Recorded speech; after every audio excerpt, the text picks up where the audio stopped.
দর্শক আসসালামু আলাইকুম। ন্যায্য পে স্কেল দাবি সরকারি কর্মচারীদের। বৈষম্য দূরীকরণে নতুন কাঠামোর আহ্বান জানিয়েছেন তারা। নতুন পে স্কেল ঘোষণার আগে বেতন কাঠামো ও ভাতাসমূহ পুনর্নির্ধারণের দাবি তুলেছেন সরকারি কর্মচারীরা। তারা বলছেন এখন সময় এসেছে ন্যায্য বৈষম্যমুক্ত কাঠামো প্রতিষ্ঠার। 11 থেকে 20 গ্রেডের সরকারি চাকরিজীবী ফোরাম জানিয়েছে তাদের মূল দাবি হলো সর্বনিম্ন ও সর্বোচ্চ বেতনের অনুপাত 1:4, 1:6 নির্ধারণ করা, অর্থাৎ সর্বোচ্চ বেতন 1,28,000 টাকা এবং সর্বনিম্ন 32,000 টাকার মধ্যে তারা রাখতে চায়। এই দাবি সামনে রেখে আজ শুক্রবার তারা জাতীয় প্রেস ক্লাবে সংবাদ সম্মেলন করবে সংগঠনটির নেতারা বলেছেন। ইতিমধ্যে প্রেস ক্লাবের হল তারা বুকিং করেছে। সংবাদ সম্মেলনে তারা 5টি মূল দাবি উপস্থাপন করবেন। 1 নম্বর হচ্ছে তাদের ন্যায্যতার ভিত্তিতে বৈষম্যমুক্ত পে স্কেল ঘোষণা করতে হবে।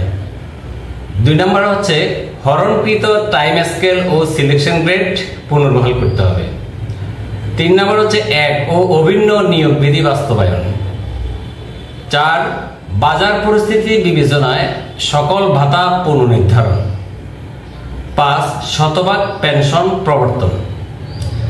তারা আরো জানিয়েছেন এসব দাবি বাস্তবায়নের জন্য 31 ডিসেম্বর পর্যন্ত সরকারকে সময়সীমা নির্ধারণ করে দেবে। সংগঠনটির সাধারণ সম্পাদক মাহমুদুল হাসান বলেন, আমাদের দাবি সর্বনিম্ন ও সর্বোচ্চ বেতনের অনুপাত 1:4 করতে হবে। তাতে ন্যায্যতা প্রতিষ্ঠা হবে আর কর্মচারীদের জীবনযাত্রা সহজ হবে।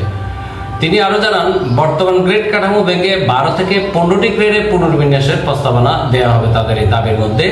এতে পদোন্নতি ও বেতন বন্টনের ভারসাম্য আসবে বলে তাদের বিশ্বাস। সরকারি কর্মচারীরা বলছেন বেতন বৈষম্যের কারণেই দীর্ঘদিন ধরে তারা নতুন পে স্কেলের অপেক্ষায় ছিলেন। তাদের অভিযোগ উচ্চপদস্থ কর্মকর্তাদের আর্থিক সুবিধা ঠিক থাকায় তারা নতুন স্কেল নিয়ে আগ্রহী নন, অথচ নিম্ন পদস্থ কর্মচারীদের সংসার চালানো এখন এক বিশাল চ্যালেঞ্জ হয়ে দাঁড়িয়েছে। তাদের প্রত্যাশা সরকার এ বিষয়ে দ্রুত পদক্ষেপ নেবে এবং এক ন্যায্য, মানবিক ও বৈষম্যমুক্ত বেতন কাঠামো ঘোষণা করবে। ন্যায্য কাঠামো শুধু সংখ্যার পরিবর্তন নয়, এটি সম্মান, মর্যাদা ও জীবিকার প্রশ্ন। দেখা যাক সরকার কত দ্রুত তাদের দাবি শুনে বা আসলে মূলত হচ্ছে এই যে উচ্চপদস্থ কর্মকর্তারা যারা আছেন তাদের কারণেই মূলত আমরা গত 2 টার্ম আমরা পে স্কেল পাইনি, সরকারি কর্মচারীরা পে স্কেল পায়নি।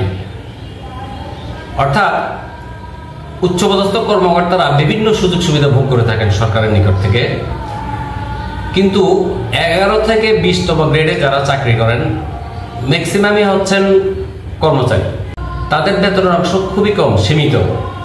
তো তাদের সুযোগ সুবিধাও সরকারিভাবে অনেকাংশে কম।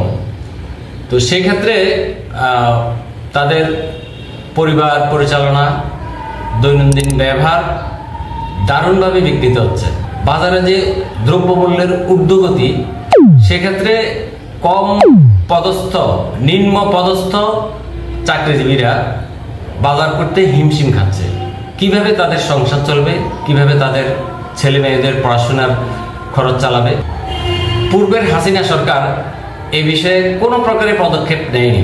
সরকারি উচ্চপদস্থ কর্মকর্তাদের ম্যানেজ করে তারা নিম্নপদস্থ কর্মচারী যারা আছে তাদেরকে বঞ্চিত করেছে তাদের অধিকার থেকে।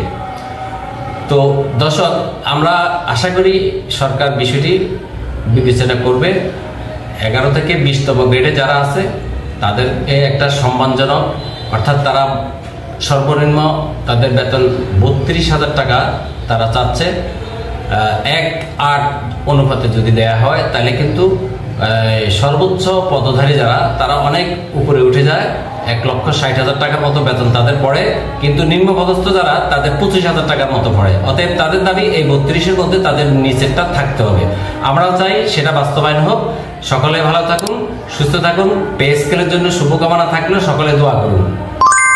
দর্শক, ভিডিওটি যদি ভালো লাগে আমার চ্যানেল রতন স্যার আইসিটি আর Facebook page Ratan sir news 24 subscribe করুন, ফলো করুন, শেয়ার করুন, লাইক ও কমেন্টস করে পাশে থাকুন।